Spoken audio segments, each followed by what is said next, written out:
puede ser una base asfáltica. Por decirlo así, el agregado, o sea, la piedra de la base asfáltica llega hasta 1,5 pulgadas. Podría llegar hasta 2 pulgadas, o sea, 5 centímetros. Eso es muy grande para lo que usamos aquí. La subbase puede llegar hasta 2,5 pulgadas. Aquí es más pequeño el agregado, máximo 25 milímetros, 1 pulgada normalmente, 25 milímetros. Entonces, uno, dependiendo de la plata que tiene, puede hacer que necesite, en que pasa mucho, no se pone esta capa de ruedo, que fue lo que hicimos en Cóbano. Se puso un relleno, se puso una subbase, se puso la base espumada y encima un tratamiento superficial. El tratamiento superficial no aporta estructuralmente. Es solo para mejorar el confort. ¿Por qué? Porque no hay dinero. Pero lo que me preguntabas, la base de asfalto espumado es una excelente alternativa. Déjenme salvar esto. Yo creo que yo les había mandado un video, ¿no? Del espumado trabajando. Ah, bueno, ustedes lo vieron en el mismo video que yo les mandé, de cómo es el tren tiene un tanque de asfalto, tiene un tanque de agua y una máquina especial que lo hace. Voy a pasar una figura para que la vean aquí, para que vean la reacción que ocurre en el espumado.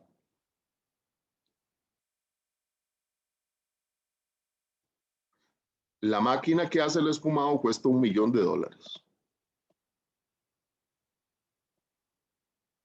Esto es lo que pasa dentro del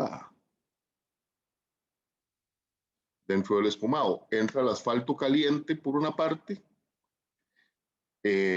Profe, no se ¿No se está ve? viendo no.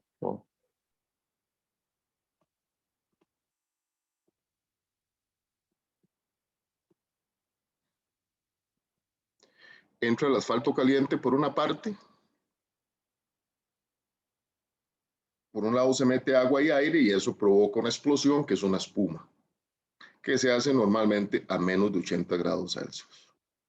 Entonces nos genera un excelente material, un material que cumple con los 3 requisitos de la sostenibilidad. ¿Cuáles eran los 3 requisitos de la sostenibilidad? Ingeniería. No me diga que un profesor de pavimento les tiene que decir cuáles son los requisitos de sostenibilidad.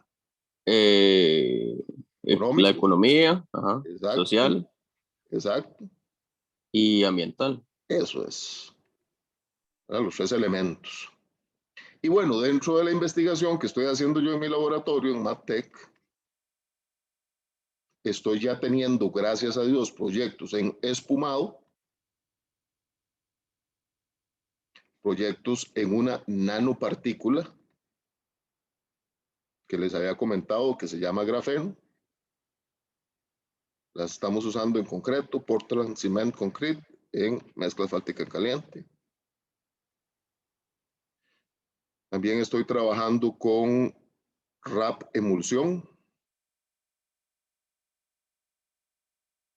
RAP es el pavimento o la capa de mezcla asfáltica vieja, reciclada.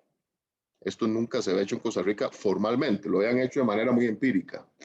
Aquí lo estamos haciendo de manera muy formal.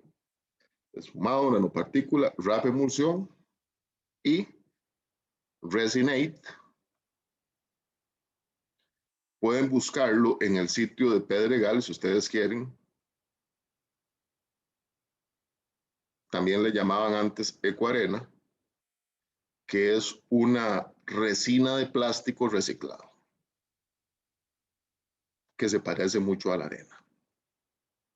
Ya hicimos una tesis de mampostería, de block, contra fuego, vimos cuál, o sea, no es que el block se diseñó contra fuego, sino que probamos block que tenía Resinate, ¿verdad? En un experimento contra fuego en la universidad, en la Escuela de Ingeniería Mecánica, para ver si ese block que tiene esa matriz, en eso creo que era un 10% plástico lo que usamos, resiste o no, cómo resiste el fuego. Entonces, todas esas técnicas que estoy poniéndoles aquí son técnicas sostenibles.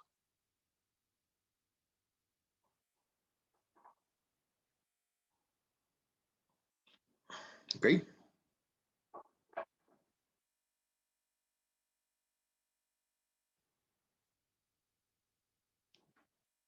Y en efecto, como alguien lo vio por ahí, la Facultad de Ingeniería y la Escuela de Ingeniería Civil empezaron a publicar de manera muy abultada o de manera mayor a lo anterior cuando el ANAM empezó a publicar. Lo que pasa es que, como les digo, el 90% de lo que publicaba la ANAME era de materiales para carreteras. Y ojo que esto está siendo grabado, no me importa que quede grabado, porque así es, aunque alguna gente le chime, así es. ¿Ok? Bueno. ¿Alguna consulta más para seguir con la materia? ¿Cuántas personas son en MATEC ahorita? 7 somos. Okay. ¿Todos ingenieros? O... No, somos 2 ingenieros y 5 técnicos. Ahora casi tengo un ingeniero más contratado. Es que acuérdense que Matec tiene apenas un año, ¿no? Un año y piquito. Lo que pasa es que tengo un socio mexicano, lo pueden buscar en internet cuando quieran, Rocher Ingeniería. Rocher es el laboratorio más grande de México. Rocher me puso $1 millón en equipo de alta tecnología, entonces eso es lo que me permitió, gracias a Dios bendito, poder seguir haciendo investigación de primer nivel. Les pongo un ejemplo, ustedes ven el tamaño de la NAME tiene 140 empleados y depende del dinero 70 estudiantes, parece que ahora que eso lo llevé yo también, ¿verdad? Aunque digan que no. ¿Y cómo se llama? O yo fui el que llevé eso de llevar a estudiantes a aprender ingeniería, ¿verdad? No solo a sacar fotocopias o ayudar a secretarias. Rocher tiene 500 empleados, para que vean ustedes la diferencia, porque México es un país muy grande, de mucho trabajo, de mucho proyecto. Y Rocher tiene incluso maquinitas de ensayo gigantescas que la NAME no tiene. Eso lo digo porque a mí me impresionó mucho cuando yo me di cuenta, porque yo como trabajador de la NAME de casi 20 años, más de 20 años, 22 años tenía cuando salí, cuando me sacaron. Uno tiende a ver siempre por debajo del hombro a todo mundo, ¿verdad? Por lo menos en Latinoamérica. Y no, o sea, la verdad es que México, particularmente México y Chile, tienen algunos laboratorios muy competentes. Muy competentes. Ahora, con la inversión que ha hecho el Estado costarricense en el ANAME, que solo en equipo son más de $22 millones en los últimos 8 o 9 años, debieran seguir produciendo investigación científica a manos llenas, ¿verdad? Lo mínimo que puede pedir el pueblo costarricense. Ok, seguimos. ¿O alguien tiene alguna otra pregunta? Es en el DF, ¿verdad? Es el Rocher. Rocher es en Coyoacán, esa es la sede principal y tiene una mega bodega en Pachuca. Ah, qué raro, es que busqué y me salió. Ah, ok. Ahora vemos. Sí, buscarlo, Rocher Ingeniería. Lo de Pachuca, bueno, todo está en un mismo website. Y paso, José Luis Rocher. Yo siempre le estaré agradecido porque en un momento donde todo el mundo quiso literalmente asesinarme a mí, porque eso es lo que quisieron hacer, José Luis me estrechó la mano. Y esas cosas uno las tiene que agradecer, ¿verdad? No todo el mundo, corrijo, algunas personas.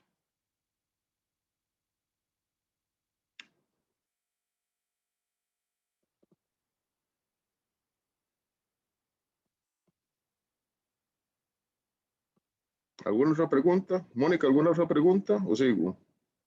No, profe, de mi parte ya aclaré la que tenía. Muchas gracias. Ok.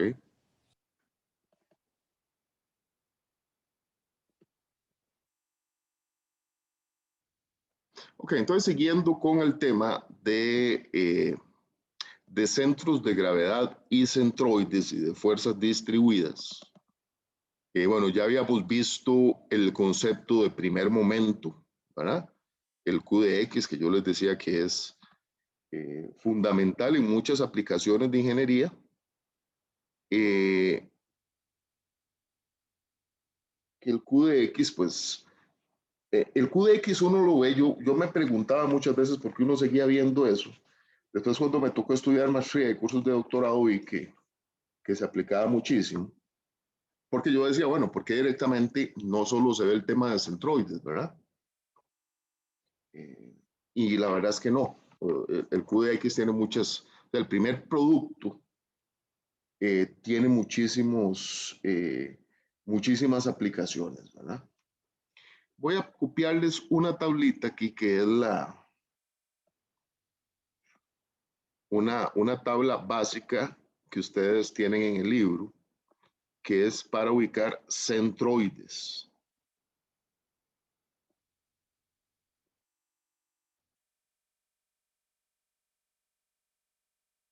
Dame un segundito, algo me está pasando aquí, no me deja copiar.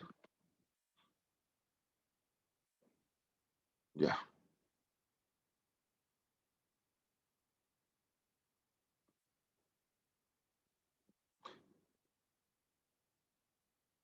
Funciona el modo recorte mediante el botón. Haz clic en el botón nuevo. Haz que esto cambió.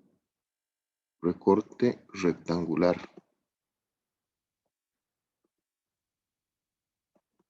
De algo está pasando, no me está dejando reportar la computadora. Recortar de forma libre. Cancelar. Ya.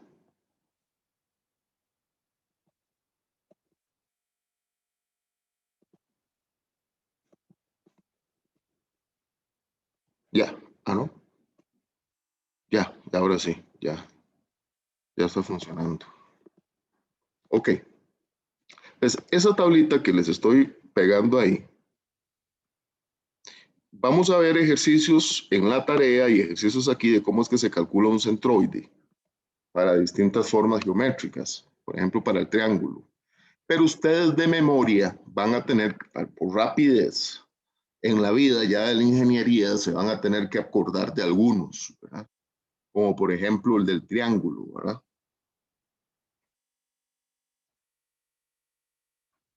Triángulo, cualquiera.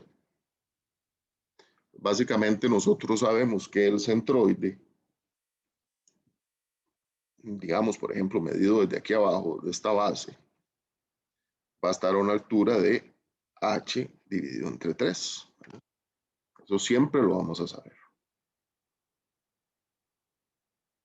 Siempre va a estar a h tercios, por eso la figura de la tabla que acabo de pegar, aunque saca un triángulo, digamos, de una forma que no es como simétrica, pues básicamente lo vamos a saber que siempre ese rectángulo va a estar el centroide en Y va a estar a una distancia h tercios. Lo mismo, por ejemplo, para un semicírculo, ¿verdad? Para un semicírculo, el centroide en X, por ejemplo, va a ser igual a 4R entre 3pi, ¿verdad? En Y, perdón. Bueno, en X y Y es lo mismo. Y en Y, no, 4R entre 3pi, ¿sí? Y en Y igual. 4R entre 3pi. Ya cuando es elíptica cambia un poco dependiendo de los lados. Ya vamos a ver algún ejemplo de cómo es que se calcula eso, pero eso es necesario que ustedes lo tengan claro. Habitualmente uno no pide, digamos, calcular estas figuras. En figuras compuestas, ya ustedes tienen que saber esta tabla, ¿verdad? Y en la tarea sí vamos a ver todo el desarrollo de cómo se usa esto, ¿verdad? Entonces, bueno, vamos a poner el título de esta parte, placas compuestas y cables.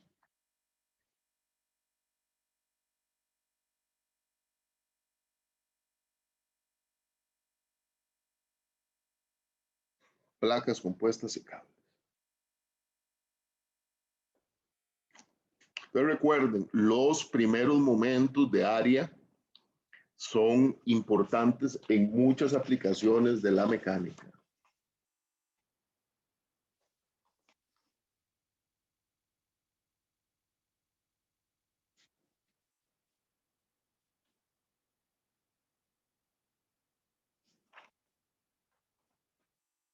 Solo para recordar la última clase, voy a hacer un pequeñísimo recordatorio porque yo sé que la mayoría de ustedes probablemente no han revisado mucho porque están más pensando en el examen, ¿verdad? Entonces recuerden básicamente que habíamos visto que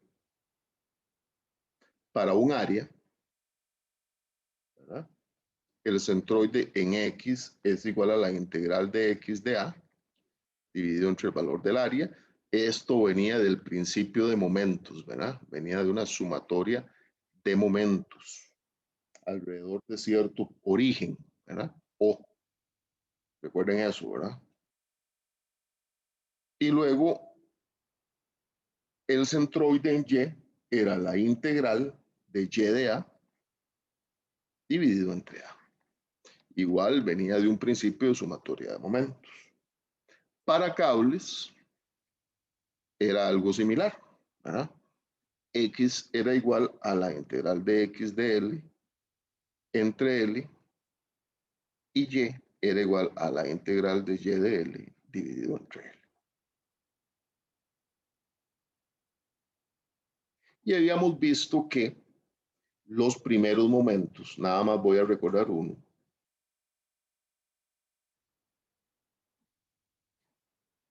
el QY era igual a la integral de X de A y el QX era igual a la integral de Y de A. Recuerden que esto salía porque poníamos un elemento infinitesimal a cierta distancia de Y, que es esta X, y a cierta distancia de X, que es igual a una Y. Por eso es que los primeros momentos respecto de Y están relacionados con X y los primeros momentos respecto de X están relacionados con una coordenada. Recuerden que habíamos visto también el concepto de simetría, ¿verdad?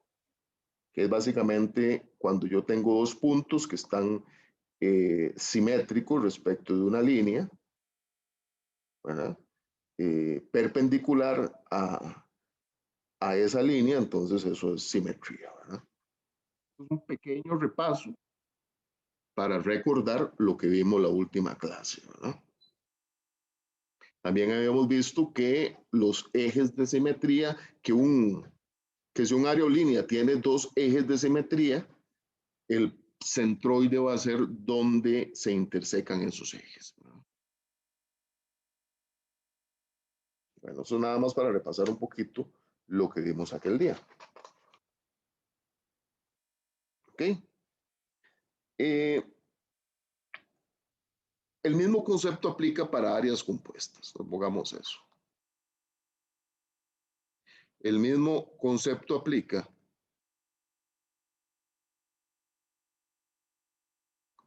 para áreas compuestas.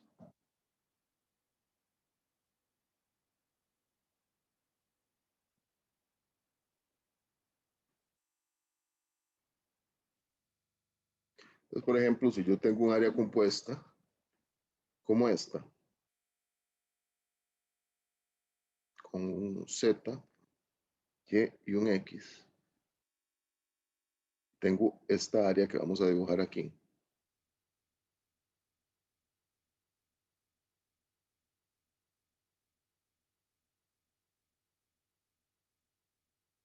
Yo esa área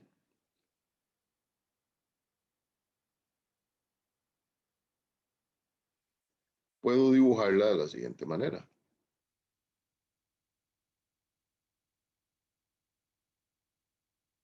O sea, puedo pensarla para analizarla. Vean que eso es un área compuesta. Pongamos de nuevo en verde lo que ya teníamos más o menos.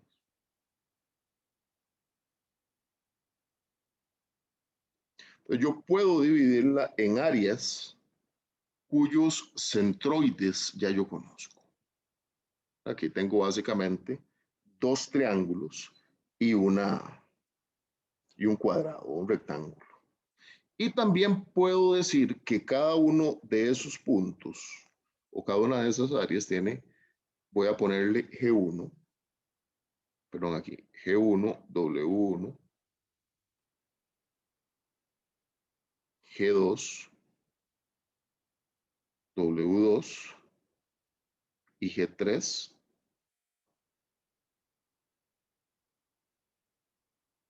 G3, W3. Cada una de esas áreas tiene su propio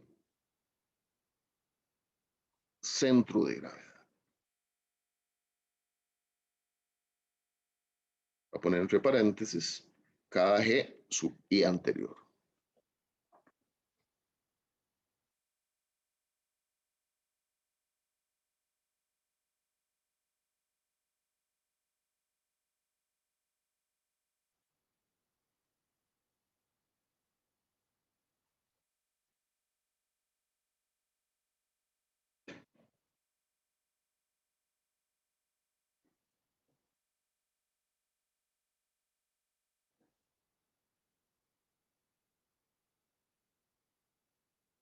¿Puedo seguir, muchachos, muchachas?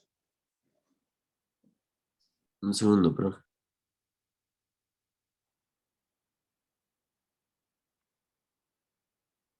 Yo también, profe, un momento.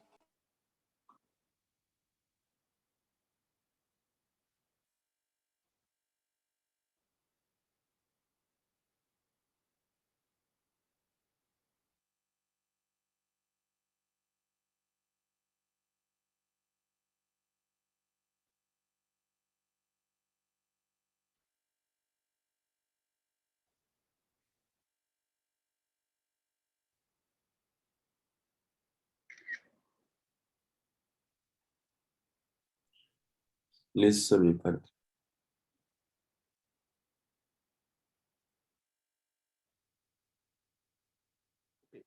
Entonces, eso es muy importante tenerlo claro, ¿verdad?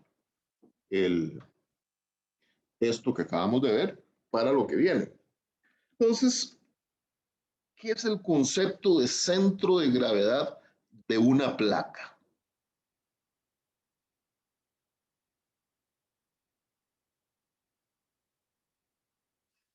Centro de gravedad de una placa.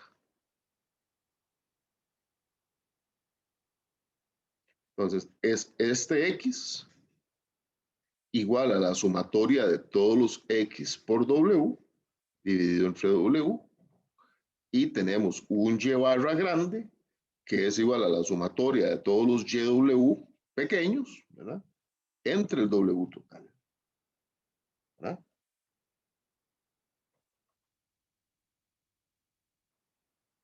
Entonces, esto lo podemos analizar, ¿verdad? Teniendo cuidado de que la placa, ya lo habíamos visto un poquito en la última clase, la placa tiene que ser de, voy a quitar esto, debe ser de espesor uniforme,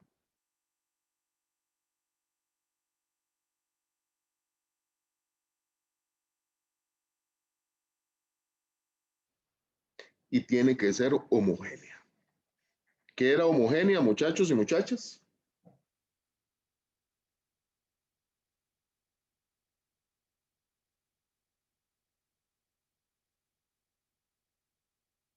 Hola, ¿qué era homogéneo? Que la masa está distribuida uniformemente. Que la masa está distribuida uniformemente. También podemos decir otra cosa más que yo les había dicho, ¿qué era?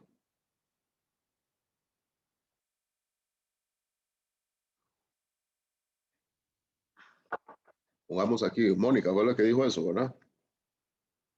Sí. Masa distribuida uniformemente. Uniformemente. También, mismo que Material. material, ¿verdad?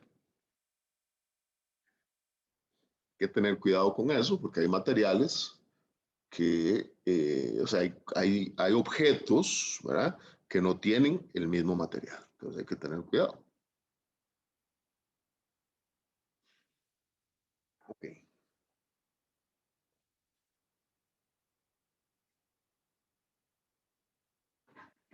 Luego veamos el centroide de un área compuesta.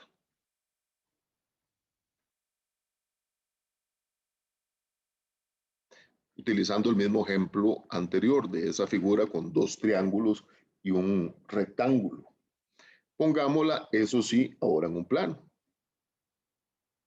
Plano YX. Es el origen O.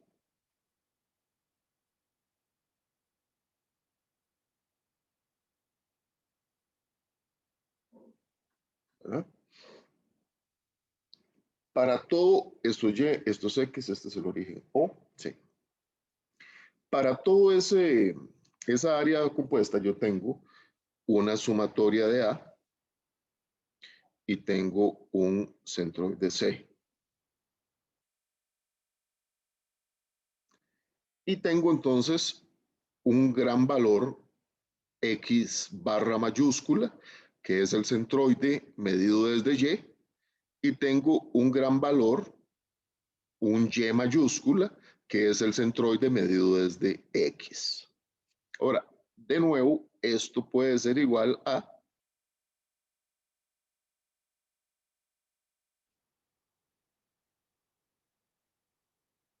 ¿verdad? Lo siguiente.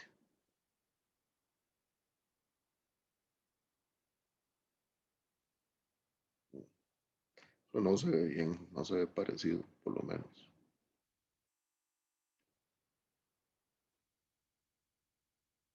¿Ok? Entonces, vamos a dividir esto. Tengo entonces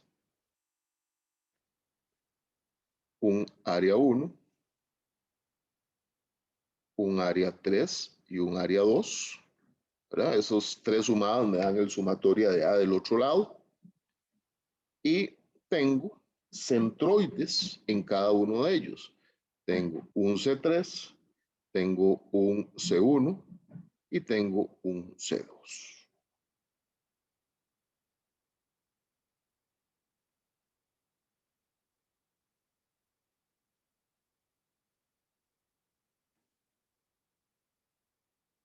Entonces yo puedo saber aquí, como ya lo teníamos planteado anteriormente, que nuestro Q de Y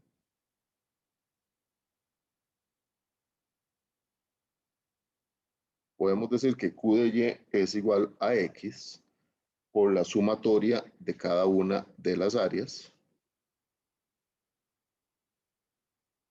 y que eso va a ser igual también al X1 pequeñito, por ejemplo, por el área pequeña, 1 más X2 pequeño por el área 2 pequeña y ahí hasta llegar al X de N pequeño por el área de N pequeño.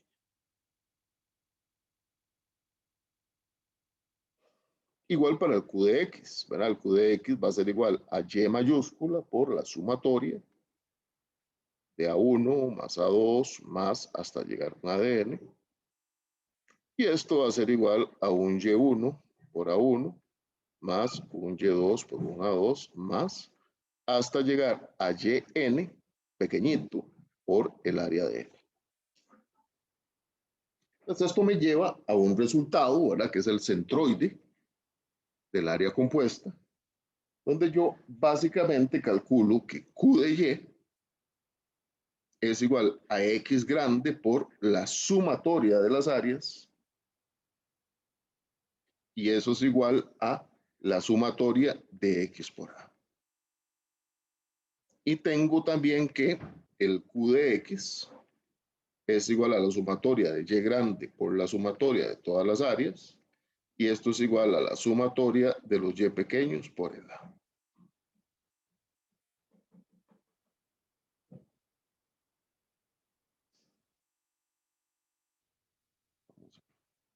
Encerrar ese resultado en un cuadro para que entendamos que es algo importante.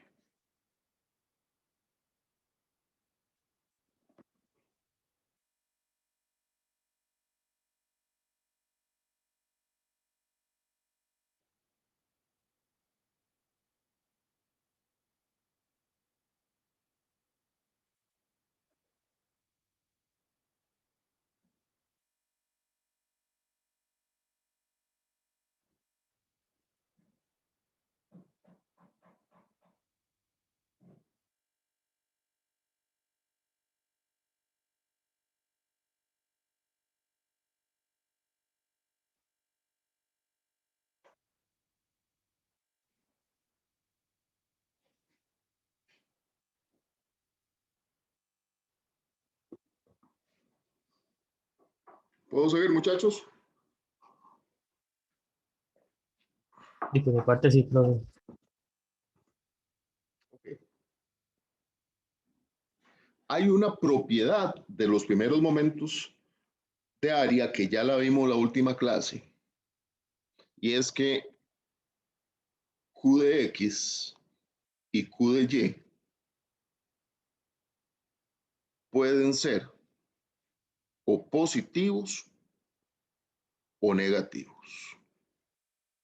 Y esto es muy útil, ¿verdad? Una propiedad útil y necesaria en áreas compuestas.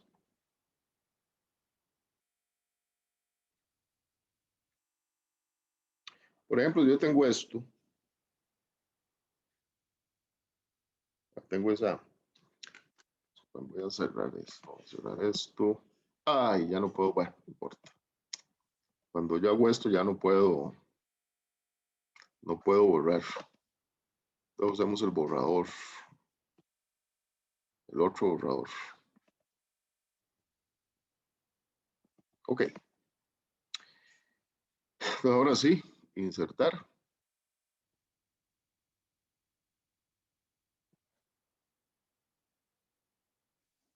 Insertar semicírculo.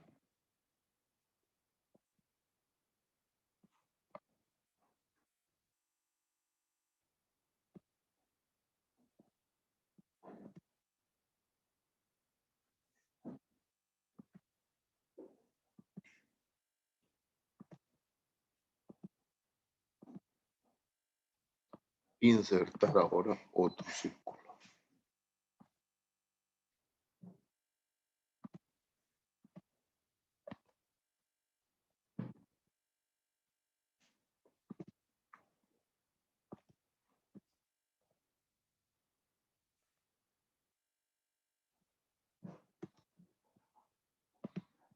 Ok, tenemos eso. Pues tenemos un área compuesta, ¿verdad? Entonces pongamos aquí, por ejemplo. Pues esa área compuesta, supongamos que yo vengo y defino, eso es muy importante tenerlo claro también, ¿verdad? Yo defino mi eje de coordenadas, porque eso depende del valor de la coordenada, que sea positiva o negativa. Tengo aquí X y Y. Para acá sigue, dejemos el X metido ahí también. Y dejemos el eje ahí para abajo también. Entonces yo tengo aquí mi centroide del área, vamos a ver, del área 1, que va a ser esta. Ella tiene su centroide aquí, ¿verdad? Ya eso lo habíamos calculado, era 4R entre 3pi, me parece. A ver, 4R entre 3pi. Entonces, este le vamos a llamar nuestro centroide 1. Luego tenemos un área 2, que es el rectángulo completo, que tiene su centroide aquí, ¿verdad? Más o menos. Entonces a este le vamos a llamar un X2. El centroide, esto es con barrita arriba, ¿verdad? El centroide del área 2. Y tenemos a este, le vamos a llamar área 3, al hueco, que tiene también su centroide, que vamos a llamar X3 barra. Entonces uno puede armar una tablita.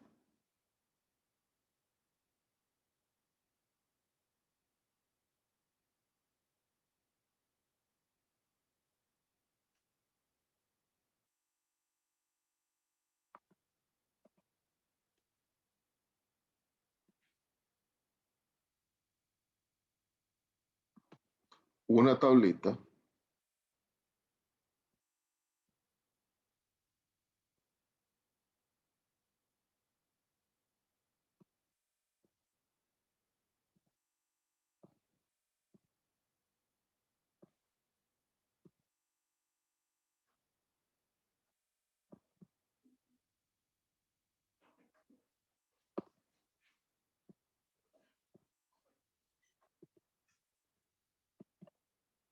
¿verdad? Una tablita que diga más o menos esto, ¿verdad? Tengo aquí el área 1, tengo el área 2, tengo el área 3. El área 1 es el semicírculo. El área 2 es el rectángulo completo. Y el área 3 es el círculo, o el hoyo, o el hueco circular. Entonces yo tengo aquí, por ejemplo, un X, tengo un A y tengo un X por A, ¿verdad? Nuestro primer momento de áreas que ocupamos para calcular el centroide de toda esa estructura, ¿verdad? Entonces, ¿cuál es el signo del X, de la X del semicírculo? ¿Es positivo o es negativo? Negativo, porque está hacia la izquierda de las coordenadas que pusimos. Es negativo.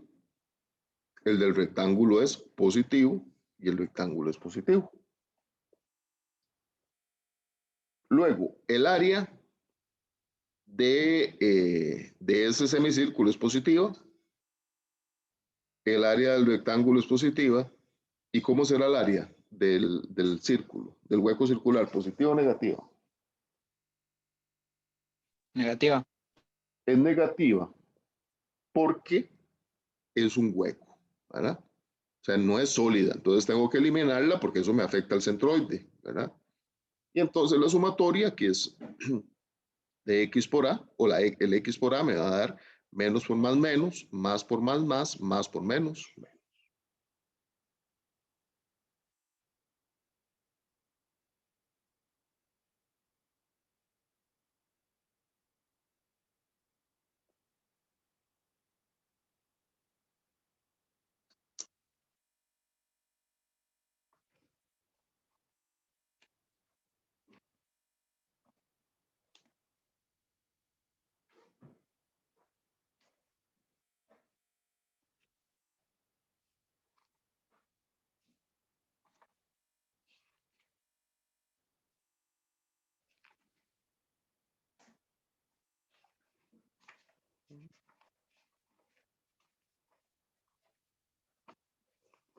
Vamos a seguir, muchachos, muchachas.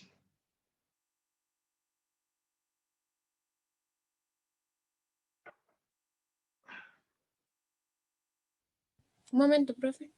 Okay.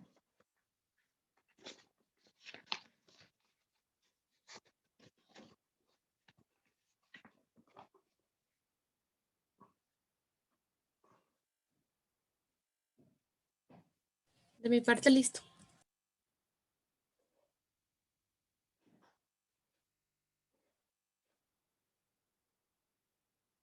Ok, entonces seguimos. Ahora vamos a hacer un ejercicio muy sencillo, solo para ir entrando en calor.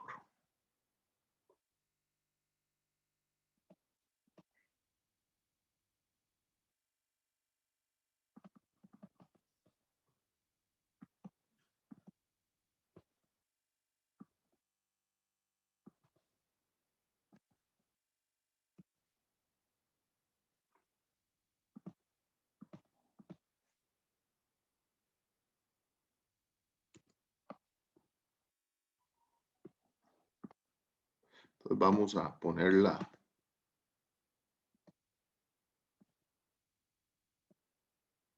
el enunciado para el área plana mostrada. Determine A, los primeros momentos respecto de los ejes X y Y, punto y coma. B, la localización del centroide o la ubicación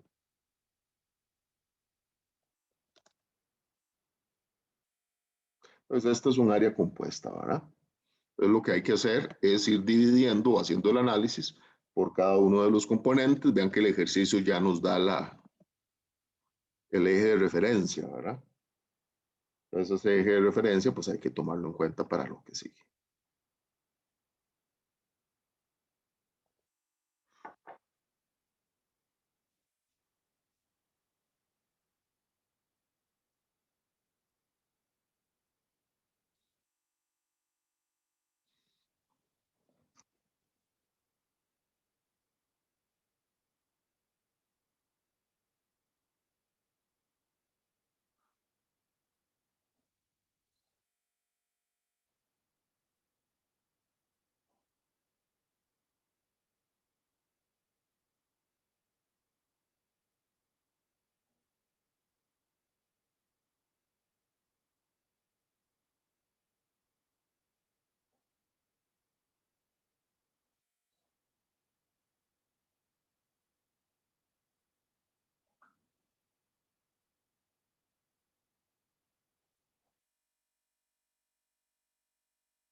Ok, copiarlo, muchachos, muchachas.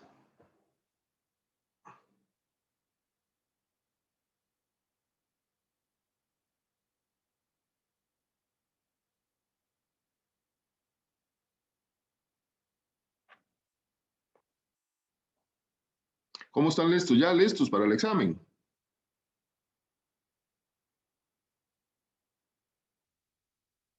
Sí, yo sí, profesor, lo que igual sigo practicando con los exámenes, usted nos dijo.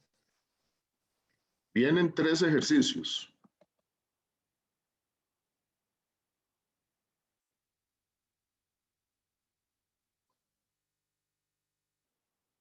Un ejercicio de armaduras, que yo lo veo muy sencillo, me parece que está muy sencillo. Un ejercicio de equilibrio de cuerpos, como el de barras poleas, ¿verdad? De Marco Polea. Y un ejercicio de pares, ¿verdad? De hacer cálculos de igual de equilibrio en un sistemita que tiene elementos de fuerza par. Profe, ¿cuál es el primero de armadura? No, no les estoy dando el orden, simplemente hay armadura, por supuesto, uno de fuerza par y uno de equilibrio con cuerdas y poleas.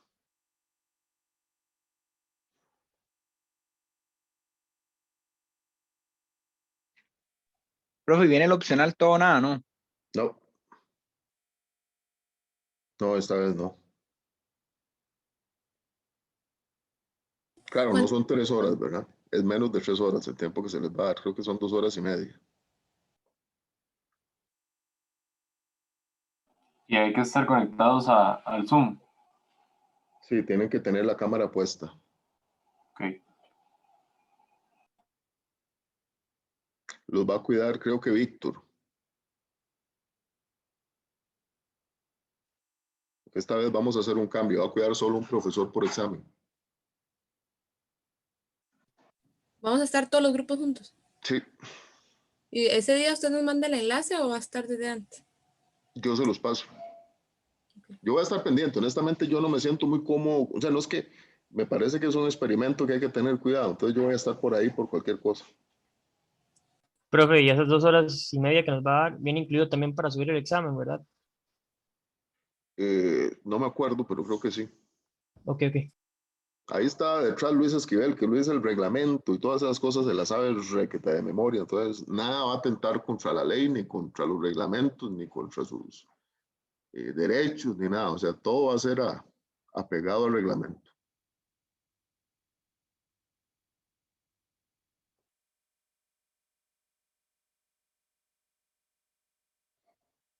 Ok, sigo, muchachos.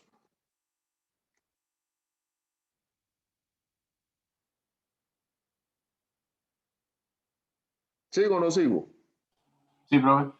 Por mi parte, sí.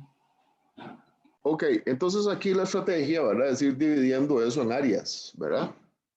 Eso es lo que hay que hacer, ir analizando cada área completa y después hacemos una tablita como la que acabamos de ver. Por ejemplo, arranquemos dividiendo en áreas, ¿verdad? Primero vamos a hacer un rectángulo. El rectángulo que tenemos ahí. Que tiene su Y y tiene su X.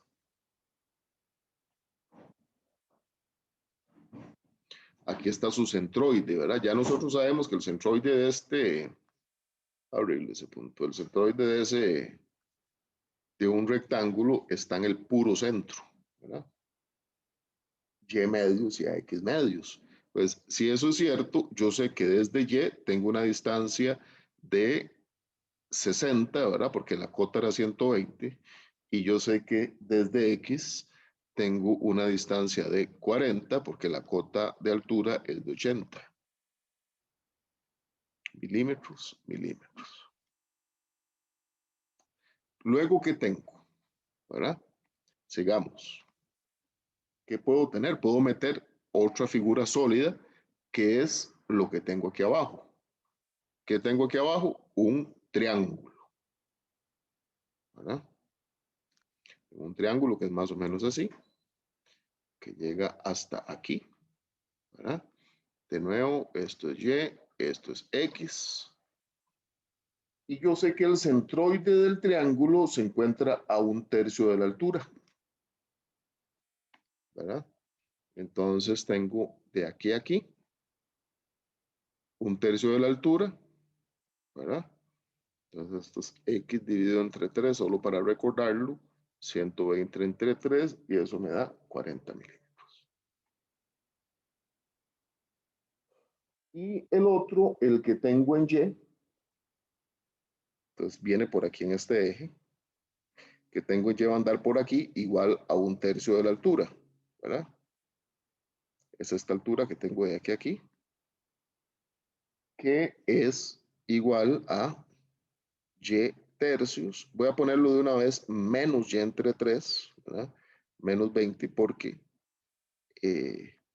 está en el eje Y negativo. Vean que en esto hay que ser muy consistentes, ¿verdad? Sigamos. Más esto otro. Tengo de nuevo mi eje de coordenadas. Y y X. Tengo otra figura geométrica que es el semicírculo de arriba. Vamos a analizarlo como si fuera un círculo completo, ¿verdad? Entonces, ya yo sabía que el radio del semicírculo grande es de 60 milímetros. Vamos a recordarlo.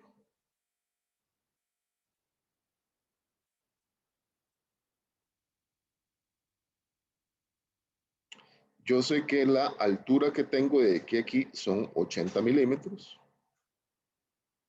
Y yo sé que el centroide está aquí a cierta altura. Y esto es 4R1 entre 3pi. Asumiendo que R1 es el radio de ese semicírculo. Y eso da 25.46 milímetros. Solo que aquí hay que tener mucho cuidado en que hay que ubicarlo, voy a recalcarlo, desde los 80 milímetros de abajo.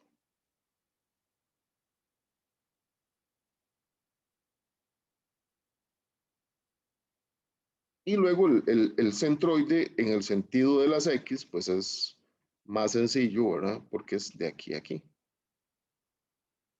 Que si eso valía 120, pues esto va a valer 60 milímetros.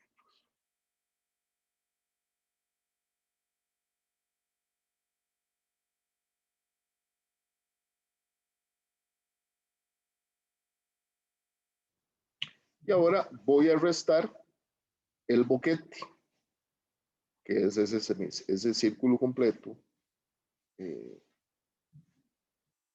que es un hueco en la estructura o en la figura geométrica.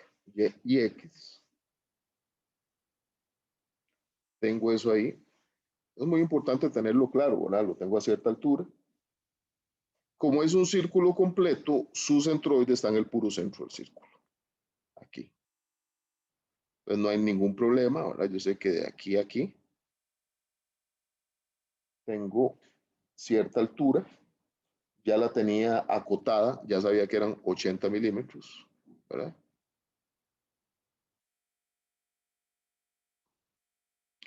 Y de aquí a aquí,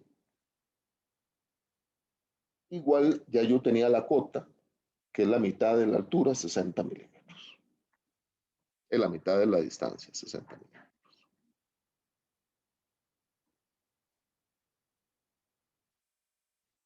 Entonces no salió tan complicado.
¿Sigo, muchachos, o todavía están copiando?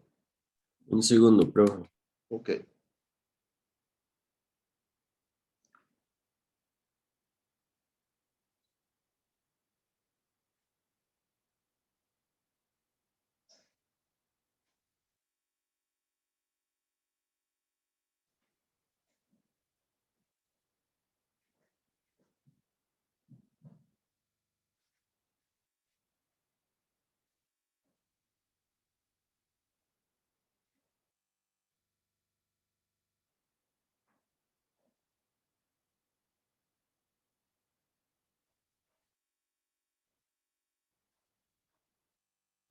Listo, mi parte.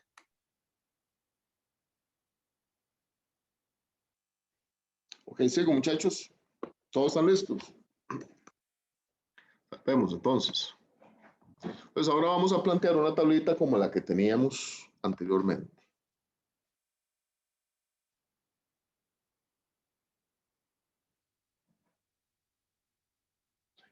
Ok.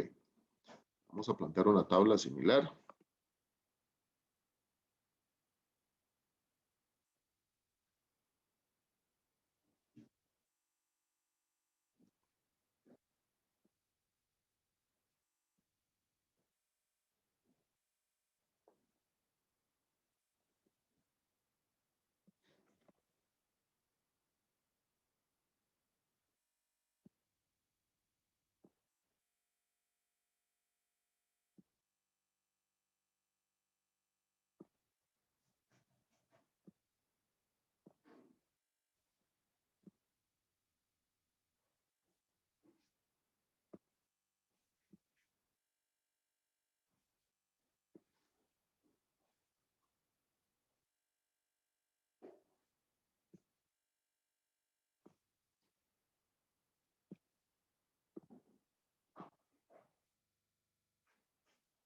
Ok.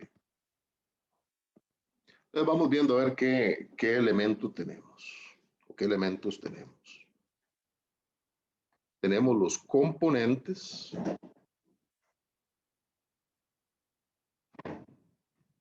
Vamos a calcular el área, que es en milímetros cuadrados.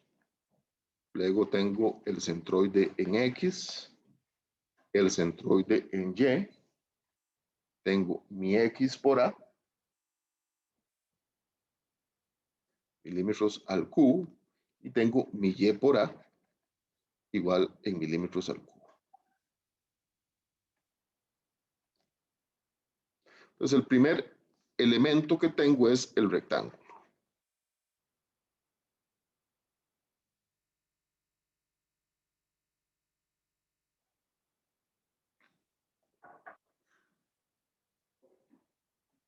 Pues el área del rectángulo.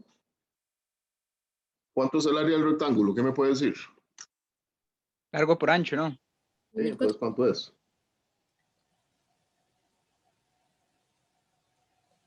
2004. 2400. Perdón. La del Estoy. rectángulo.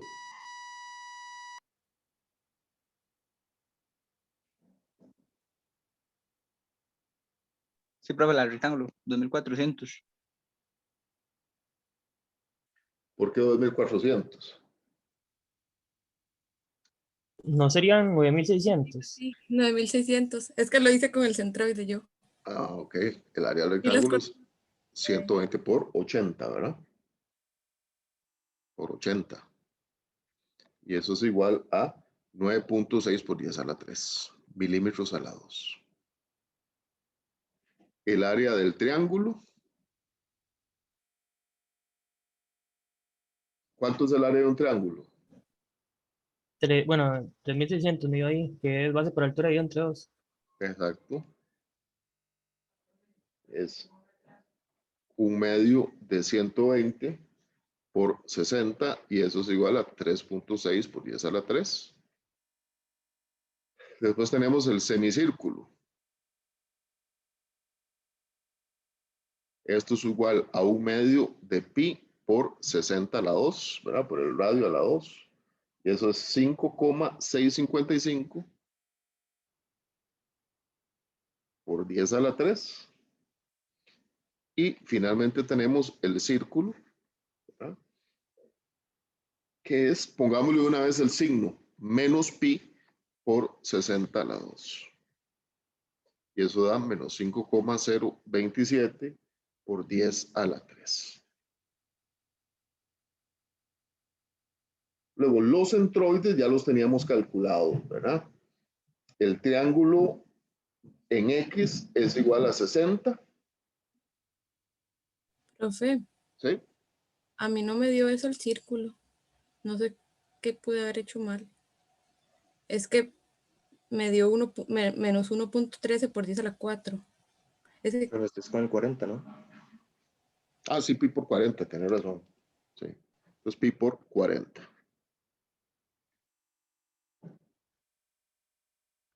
Pi por 40.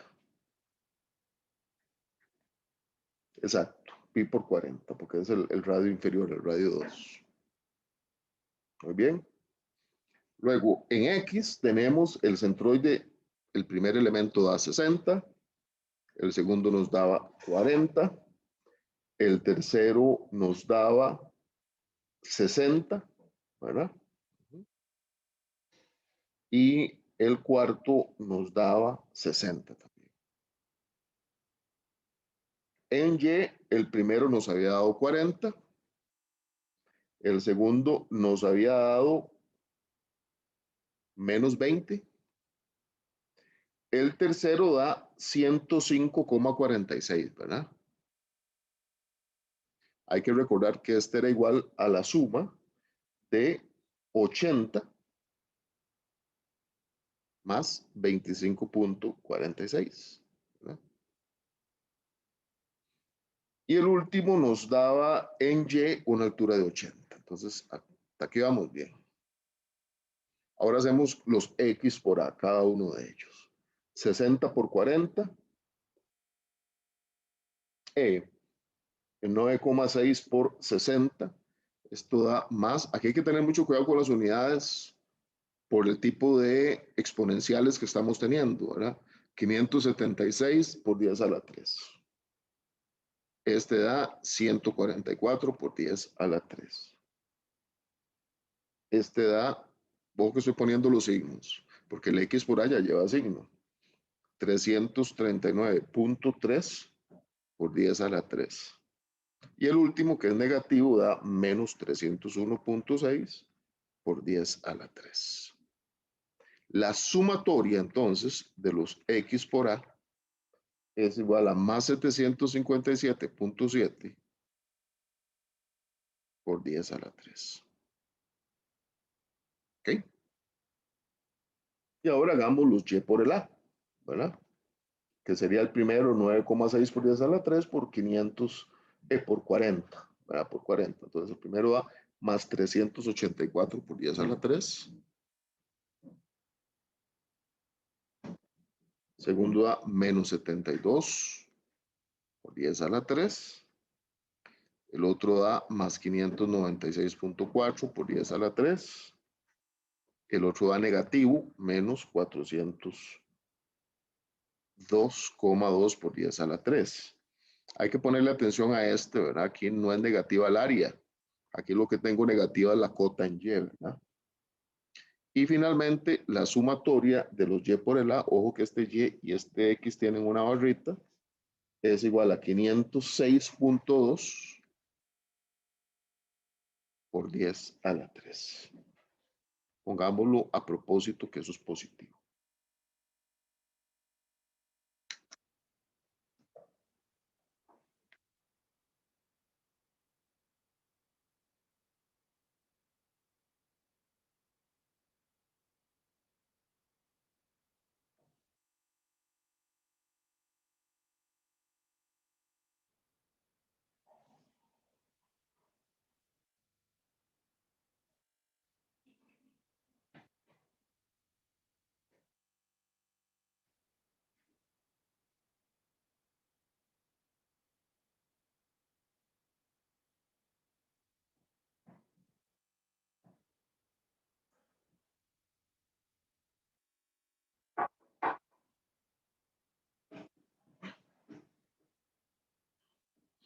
Ok, sigo. Pues espero.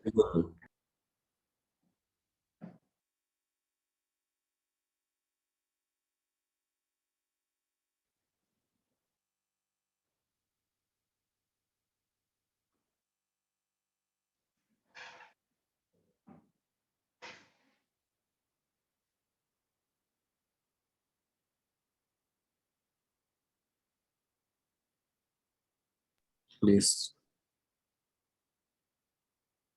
¿Ok?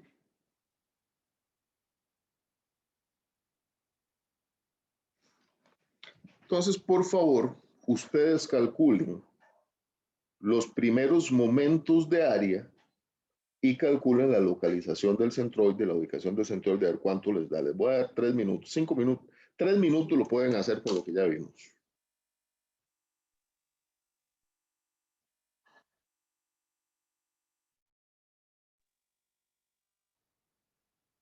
Profe, los momentos, los primeros momentos ya serían esas sumatorias que hicimos, ¿no? ¿Sí? Entonces, pero plantéenlos. Plantea el primer momento, X, Y es tanto, QX es de tanto.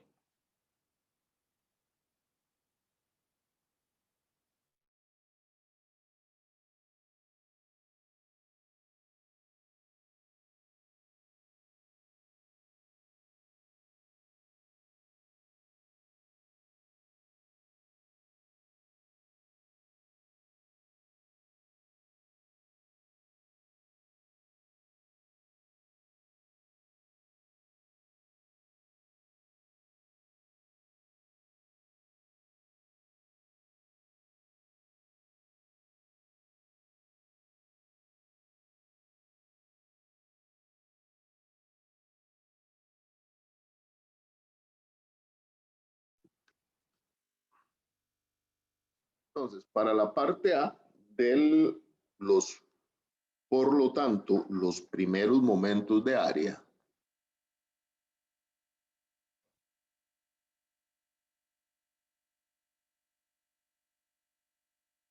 son Q de X es igual a la sumatoria, a eso me refiero yo con que lo planteen, de Y de A, y esto es igual a 506.2 por 10 a la 3 milímetros al cubo. Y Q de Y era igual a la sumatoria de cada uno de los X por A, y eso es igual a 757.7 por 10 a la 3 milímetros al cubo.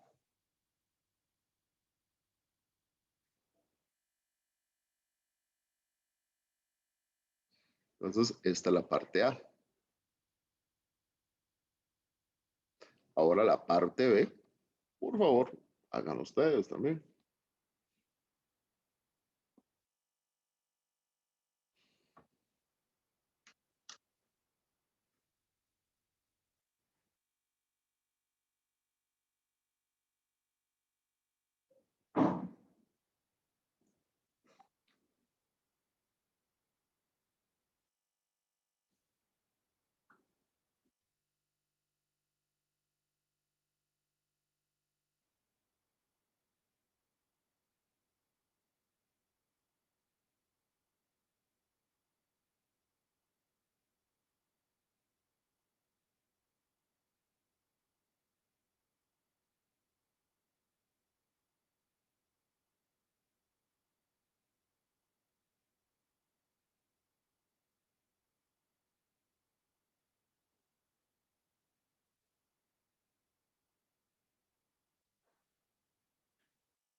Ok, ¿alguna lo tiene ya? Es acá los centroides, ¿verdad? ¿Sí? A mí el centroide en X me dio, perdón, o sea, lo hice al revés. No, sí, el centroide en X me dio 36,63 milímetros Ok, y el de Y me dio 54,82 milímetros. está bien, pero no. Está al revés, ¿no? Está al revés.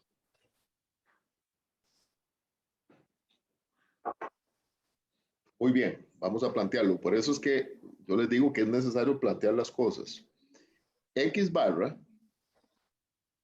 por la sumatoria de las A es igual a la sumatoria de X pequeño por cada una de sus áreas.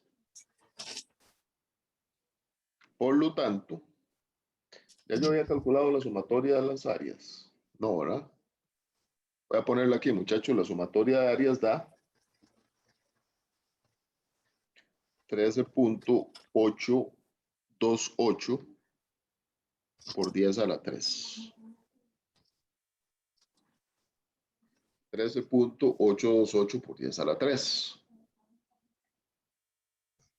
Entonces, yo tengo que X barra por 13.828 exponente 3, o sea, por 10 a la 3, es igual a 757.7 por 10 a la 3. Recuerden eso. Ojo, vea que se los he estado diciendo, ¿verdad? Ojo con eso. Eso por 10 a la 3. Y eso implica que mi X barra grande, o sea, el de toda la figura, de toda el área plana analizada, es igual a 54.8 milímetros. La primera parte. Luego planteo Y grande, sumatoria de áreas, es igual a la sumatoria de Y pequeño por la sumatoria de áreas. Vean que ya todo estaba planteado en el cuadro, ¿verdad? Entonces, Y por el área que daba 13.828 por 10 a la 3, eso es igual a la sumatoria de Y por A, que ya lo tenía, que era 506,2 por 10 a la 3. Y eso implica que Y barra grande, o sea, para toda la figura, es igual a 36.6 milímetros. Tengo Y y tengo X.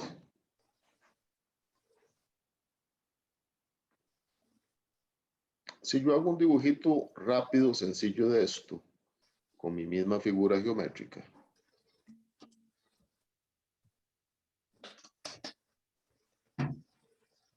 X y Y.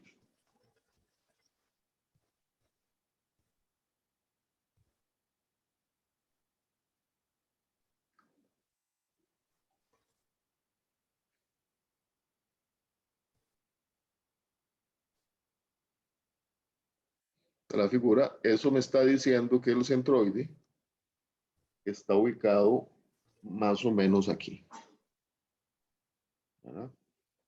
A 54.8 milímetros medido desde aquí.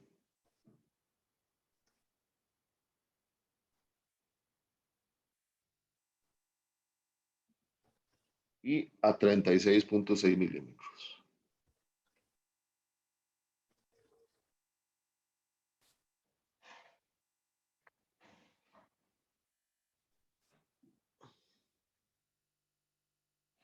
Un poquito debajo del hueco.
Profe, y los primeros momentos que nos indican, ¿No?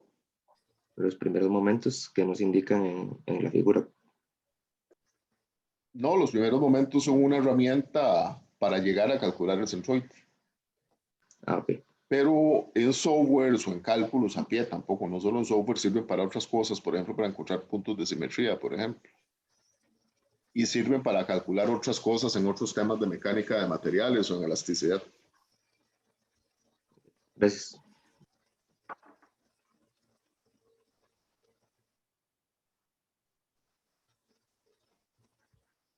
Ok, ¿copiaron muchachos, muchachas?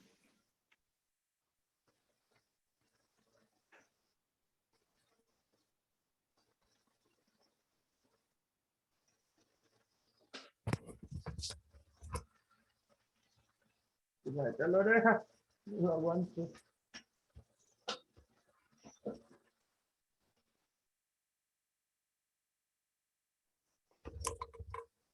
Sigo muchachos.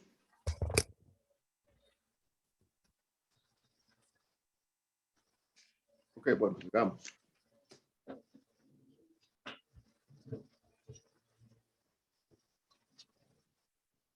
Hagamos otro ejercicio parecido, pero para cables.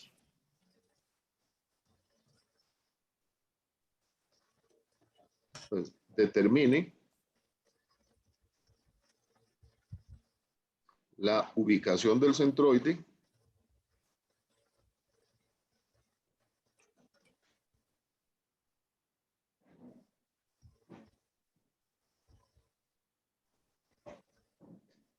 para el cable delgado y homogéneo.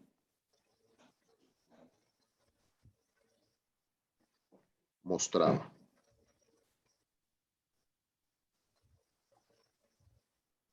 Tenemos este cable aquí, lo voy a dibujar como si fueran líneas. Es un cable, ¿verdad? Vamos a ponerlo aquí, no es un triángulo, es un cable, ¿verdad? Con estas cotas, 10 pulgadas. Esta cota de abajo es 24 pulgadas. Y esta cota es 26 pulgadas.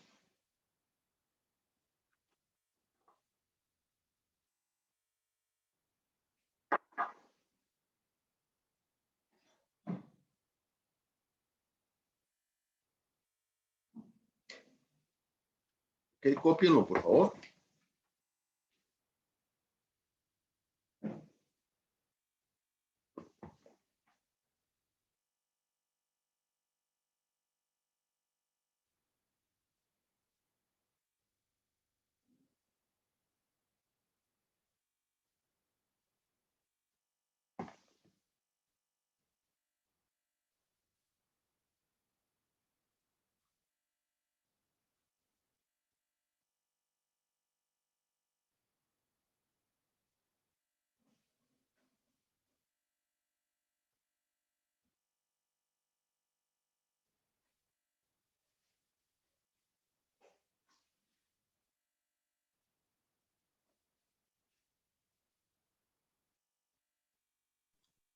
Profe, ¿dónde están los ejes?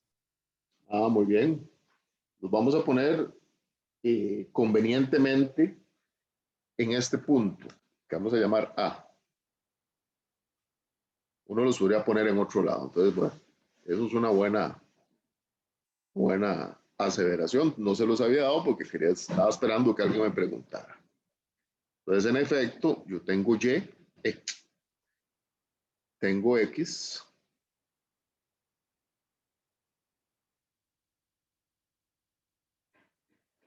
tengo y aquí tengo mi cable. Eso es lo más grande.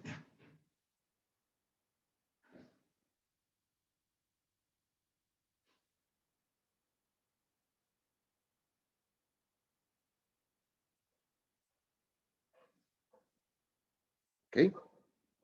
Pues en efecto, ahí tengo Y y ahí tengo X. Eso es una muy buena pregunta, muy conveniente. Ahora, ¿qué más, muchachos? ¿Qué me falta ahí?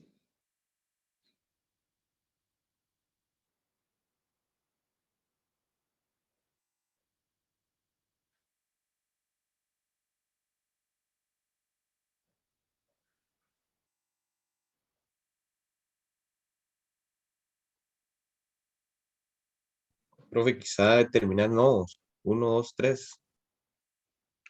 Muy bien, lo primero que hay que empezar a determinar son los centroides de cada uno de las figuras, ¿verdad? Para poder trabajar, ¿verdad?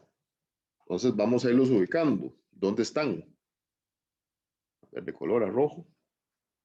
Por ejemplo, de este cable vamos a decir que esto es A, C y esto es B. El del cable AC está aquí. Ya lo habíamos visto un poco, ¿verdad? Solo tiene esa componente. Eso mide 10 pulgadas, entonces estos son 5 pulgadas. Se encuentra aquí. Puro centro. Vamos las 5 pulgadas hacia arriba también para recordarlo. Luego, en el otro sentido, va a estar aquí.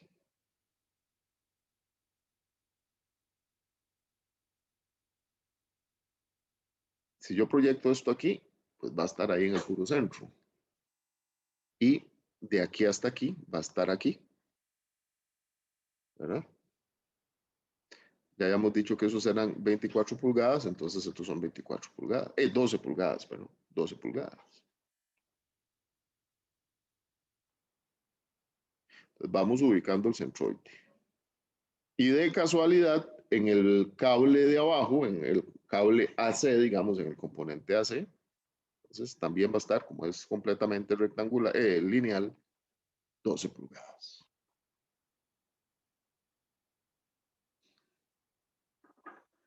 ¿Ok? Vamos a poner esto aquí por gula, que aquí son 5 pulgadas también. Entonces nos hacemos nuestra tablita de siempre. Déjenme salvar.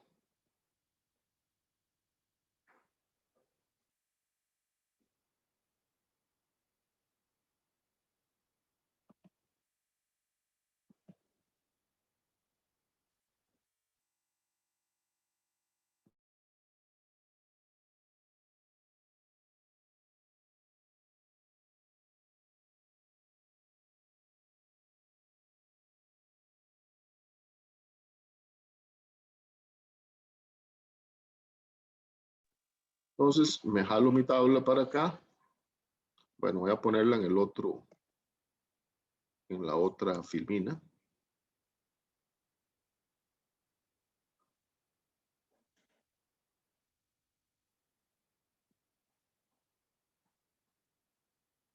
Ok. Entonces empezamos a traer los valores de los distintos elementos o segmentos. Entonces tengo aquí el segmento. En este caso es L, ¿verdad? En pulgadas, no es área. Aquí sí, X, ¿cuál es el centroide en X de ese segmento? ¿Cuál es el centroide en Y del segmento? ¿Y cuánto es mi X por L? Eso en pulgadas cuadradas. ¿Y cuánto es mi Y por L? Eso en pulgadas cuadradas. Ojo que no son al cubo porque aquí no estamos hablando de áreas. Entonces tengo un segmento AB, tengo un segmento BC y tengo un segmento CA, ¿verdad? Tengo una longitud de 24, una longitud de 26 y tengo una longitud de 10. Hagan ustedes el cálculo, a ver cómo les va.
¿Ok? ¿Cómo les va?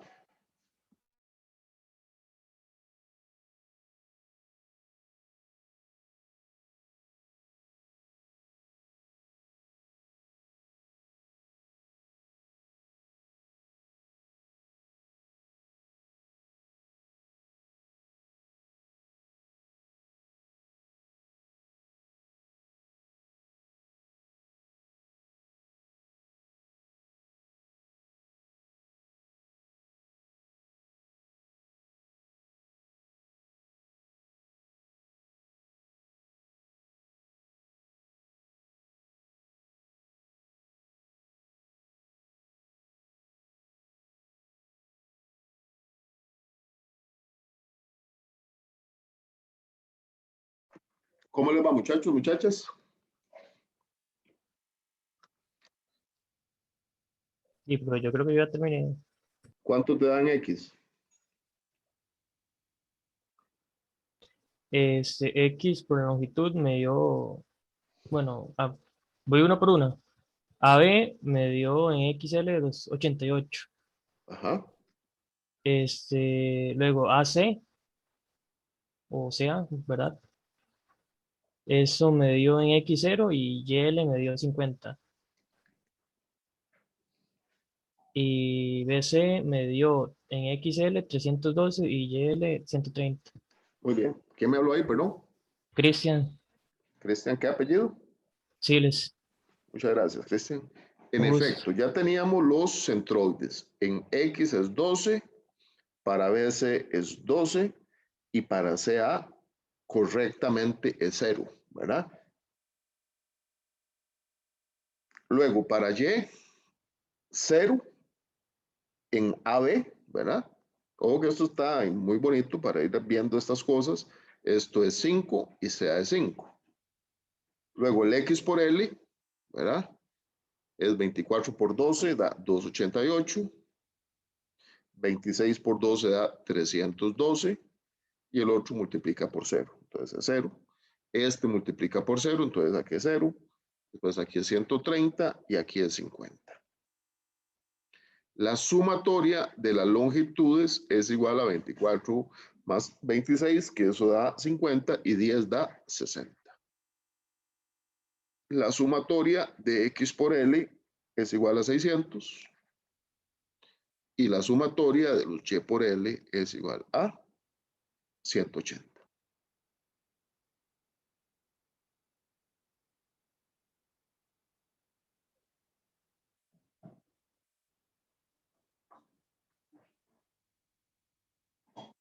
Ahora, con base en eso, muchachos, calculen ustedes el centroide a ver cuánto les da. Escape. Profe, Sí. 10 en X y 4,67 en Y. 10 en X y el lleno. 3 en Y. 3 en Y, exactamente. Pues tenemos que la multiplicación de, hay que plantearlo bien, ¿verdad? X por la sumatoria de la longitud es igual a X pequeño barra por la longitud, la sumatoria. Y eso implica que X grande por 60. Eso es igual, deme un segundito.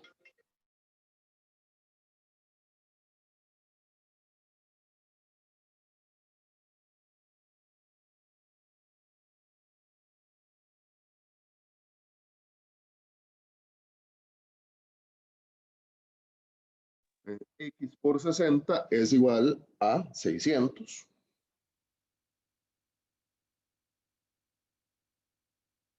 Por lo tanto, X es igual a 10 pulgadas. Y lo planteamos. Esto, muchachos, tienen que plantearlo por un tema de formalidad, y eso también lo ayuda a uno a evitar errores. Y por L esto implica que Y grande por 60 es igual a 180. y por lo tanto Y grande, ¿verdad? Va a ser igual a 3 pulgadas. Entonces, si yo hago aquí un dibujito sencillo de ese cable, ¿verdad? Habiendo partido de ejes coordenados aquí, ¿verdad? Y y X, ¿verdad? Pues vean qué interesante, ¿verdad? Vamos a recordar un poquito la geometría. Esto eran 10 pulgadas y esto eran 24 pulgadas. Y esto es lo otro, muchachos. Darle sentido físico a lo que hacemos. Veamos qué es lo que nos da. Pongámoslo en un planito, ¿verdad? Entonces nos dice que en Y son 3 pulgadas. O sea, mi centroide va a andar como por aquí, en esta cota. Y tengo que en X está en 10 pulgadas, digamos. Estos son 12, más o menos andará por aquí. ¿Ah? 10 pulgadas en X. Entonces mi centroide va a andar más o menos por aquí. Ahí tengo el centroide de ese cable. Profe, ¿qué aplicaciones tiene eso en la vida real? Todas. Todas, ¿por qué? Porque si usted necesita, digamos que usted tenga eso, y usted necesita colocarle una carga a eso, ¿dónde la pone? Recuerden que qué pasa si yo tengo la carga sobre el centroide. Evito que, lo habíamos visto un poquito en la última clase. ¿Recuerdan el edificio de la Contraloría? ¿Verdad?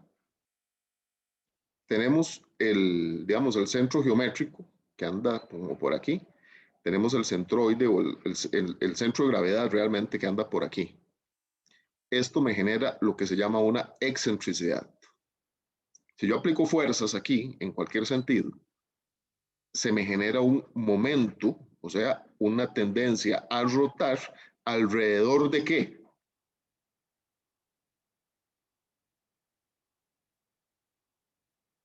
Alrededor del centro de gravedad. Entonces, si yo, digamos, voy a aplicar una carga en ese triángulo, en ese cable, entonces yo tengo que poner la carga ahí. Lástima es que no sé cómo es, o sea, si lo pongo si cambio el eje no se va a ver bien. Y entonces, ¿cómo hacen ustedes, muchachos, para hacer eso?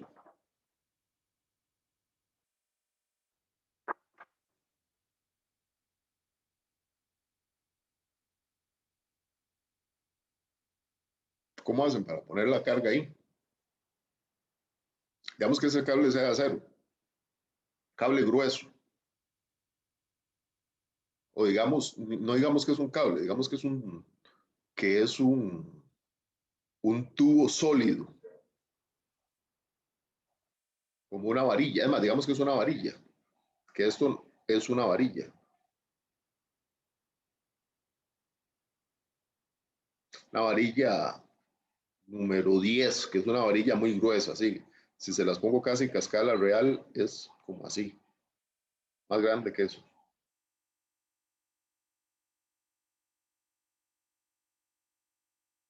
Profe, no se me ocurre cómo podríamos ponerle una carga en un lugar que no está sobre el cuerpo.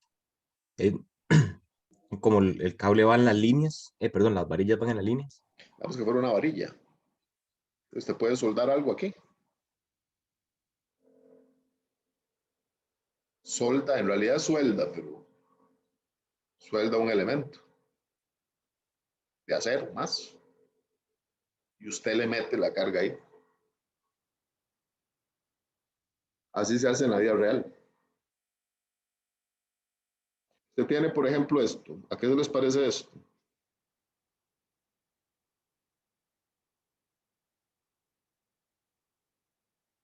Mónica, ¿qué es esto? Profe, la verdad, no sé.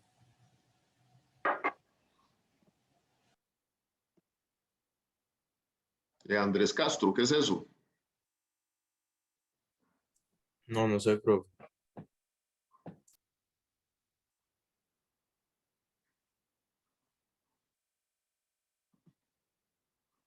Valeria Gómez, ¿qué es eso?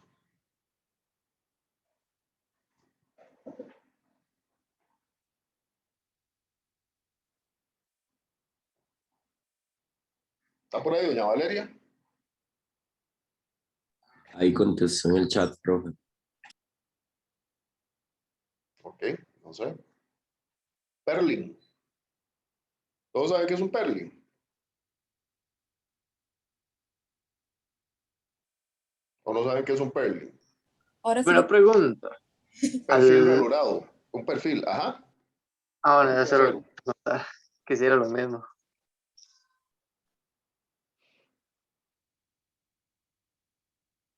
Con los perling hay que tener mucho cuidado porque igual el centroide no está esto es muy delgado, ¿verdad? Ese espesor es muy delgado. ¿Es donde me queda el centroide? Está como por aquí. Pues, si yo le quiero distribuir la carga bien para que esto no se vuelque, tengo que soldarle una platina, un pedacito de acero. Digamos, si yo el perling desde arriba, le pego aquí algo. Puede ser puede ser circular o puede ser una platinita de acero. Habitualmente se pone así. Para sostener lo que haya que sostener. Por eso muchas veces el perling se construye así. Ya viene hecho de fábrica, así. Tipo cajón se llama. ¿Verdad? Pero no me quedó muy bien ese dibujo. Es igual de los dos lados. Para tener esto aumenta muchísimo la capacidad del perling. Entonces, para eso son esas aplicaciones. Sí, me quedo en el aire. Ah, no voy a poner en el aire la carga, por supuesto. Eso no se puede. Sueldo, porque así es como se dice, sueldo, un elemento de acero. Y lo pongo ahí. Y ahí ya puedo aplico mi carga y la estructura queda sin excentricidades. Profe, los Perlins son, tienen fragilidad a la rotación al momento. ¿A qué te referís? Que sí, no están diseñados, hay que calcularla, pero no están diseñados para que rote. Sí, como la torsión de ellos mismos. No Sé, están, o sea, sí se pueden despedazar, claro, pueden fallar por eso. Profe, ¿Sí? ahí cuando uno le agrega ese elemento extra ahí al Perling, no sé cómo que varía, dónde queda el centroide. Sí, pero es casi nada. Queda por ahí. Ah, ok. Pero es una buena pregunta, sí, cuando usted está en la calle, usted tiene que tomar esa decisión en segundos, ¿verdad? profe, ¿cuál es la tolerancia en ese tipo de casos? No sé, no sé. Depende del material. Depende del material, depende de la carga que uno ponga, depende de la construcción que esté haciendo uno. Eso lo tiene, vamos a ver, depende de la estructura, eso lo determina el ingeniero diseñador. Tiene que analizar el caso. Pero a veces puede hacer una decisión de 10 segundos que hay que tomar en la construcción. Por eso cuando uno le dicen que no hay tiempo en los exámenes y todo eso, yo entiendo, o sea, porque yo también fui estudiante, ¿verdad? Pero en la vida real, muchachos y muchachas, muchas veces no hay tiempo para. A mí me pasa mucho que he tenido muchos subalternos. Yo he formado por lo menos 2 generaciones de ingenieros de la NAME, porque yo creo que esa es mi función, como de formar gente, no solo haber tenido subalternos. Y, y me ha tocado también en consultoría trabajar con mucha gente joven y ahora pues ya pues tengo un ingeniero muy joven trabajando conmigo y sigo haciendo consultoría en otros lados con gente con la mayoría son los míos. Y a veces muchachos y muchachas no hay tiempo, ¿verdad? De repente usted tiene un contrato donde le pueden meter una multa de $1,000, $2,000, $3,000 diarios si usted se atrasa.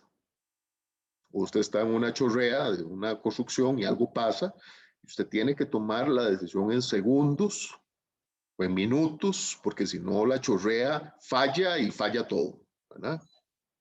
O de repente usted es un ingeniero estructural, diseñador, y está en un piso número 7 en una construcción y usted había diseñado con varilla número 8 y de repente solo hay varilla número 7 y usted tiene que tomar una decisión, que es hacer unos cálculos rápidos y ver si eso funciona o no funciona. ¿Por qué? Porque usted puede decir, ah, sí, paro la construcción. A mí me ha pasado, digamos, yo he diseñado aeropuertos y he sido inspector de las dos, de la reconstrucción grande del Santa María en el 2001 y después fue el inspector del mantenimiento grande que se le hizo al Santa María en el 2010-2011. Yo simplemente, por el poder que le da ser inspector o supervisor, yo puedo haber dicho, se cierra la pista del aeropuerto Santa María porque algo dio mal. Si es necesario, no lo hace. Pero ¿qué pasa si uno cierra la pista del Santa María, muchachos? ¿Qué ocurre? Pierde un montón de dinero. Millones de dólares, ¿verdad? Por cada avión que no aterrice. Y eso lo cobran las aerolíneas, se lo cobran. Si es imprevisto, se lo cobran al aeropuerto. Y luego todo el montón de gente que no entra al país, ¿verdad? Para negocios, para turismo.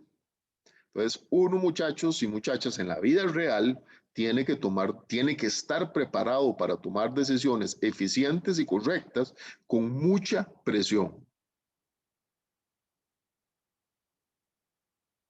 Porque así es la vida del ingeniero, ¿verdad?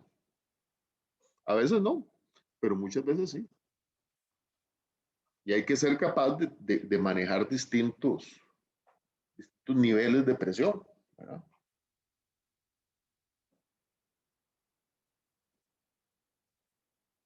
Terminemos aquí, muchachos, muchachas.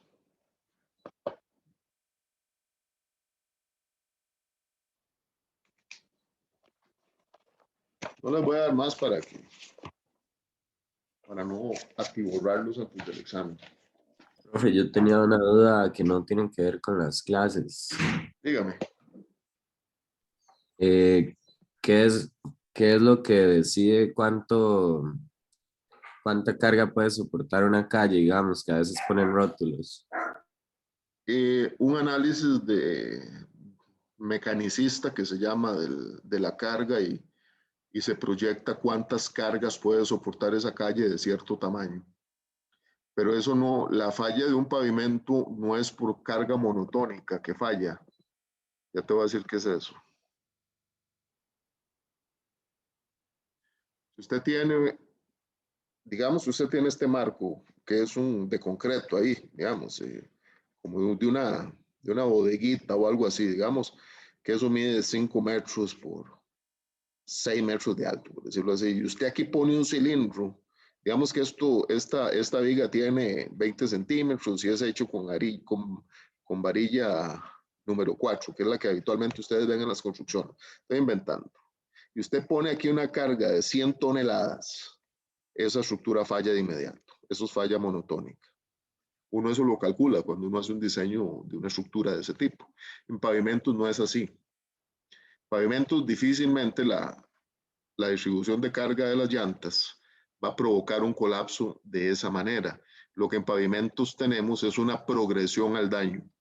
Por eso, analizar pavimentos es muy diferente a cómo se analizan las estructuras, por ejemplo, de un marco, digamos, de un edificio. Porque uno analiza otros deterioros, fatiga y deformación permanente, entre otros. Fatiga es agrietamiento. Pero el agrietamiento es un proceso, o la deformación permanente son procesos cíclicos. O sea, no es una sola carga gigante la que me lleva a la falla, sino la repetición de miles de millones o millones, perdón, de repeticiones de carga de las llantas. Entonces uno analiza, lo que va analizando es cierta carga máxima, cómo me genera grietas, y uno va modelando eso hasta que la grieta se refleja en la calle. Entonces uno con base en eso dice, sí, este pavimento puede soportar de tal vehículo, de tal carga grande, tantas repeticiones de carga, y con base en eso uno hace ¿cómo se llama? Los criterios de carga máxima, básicamente con un criterio de daño progresivo. Eso es.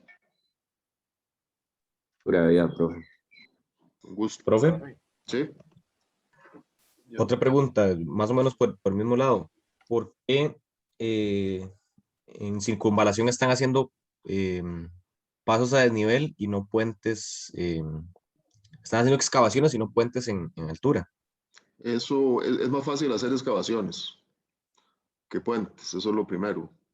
Y segundo, eso depende de la geometría que usted tenga del terreno. Se hace un análisis, se analizan las alternativas y uno determina qué es lo más óptimo. Hay muchos elementos que juegan ahí, digamos, los niveles freáticos, donde tengo un río, el manejo de aguas, todo ese tipo de cosas. Profe, Sí. yo tenía una pequeña duda del examen, de la materia del examen. Es que, digamos, ya tenía muy claro cuando es estáticamente determinado o indeterminado, ¿verdad? Lo que no estaba tan seguro era si era estable o inestable, digamos, en el sentido de que si tiene una restricción en el eje X, Y y Z, o, bueno, sí, en los tres ejes,